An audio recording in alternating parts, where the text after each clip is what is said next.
নমস্কার বন্ধুরা, আজ আমি আপনাদেরকে একটি ইচ্ছে পূরণের টোটকা বলবো। এটাতে আপনাদের মনে যে কোনো একটি ইচ্ছা পূরণ 100% হবেই হবে। আপনারা বাজার থেকে একটি পান পাতা নিয়ে আসুন, যে কোনো শনি মঙ্গলবার। এবার যে কোনো একটি মাছ সেদ্ধ করুন। সেদ্ধ করে সেই মাছটিকে ভাতের সাথে মাখুন।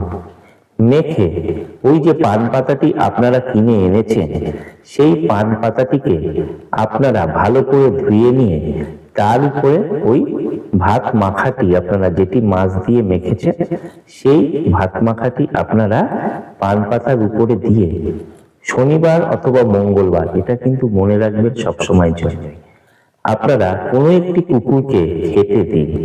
আপনি খেতে দেওয়ার সময় যে কোনো মনের একটি ইচ্ছে পূরণের কথা বলুন, আপনার 100% ইচ্ছে পূরণ হবে।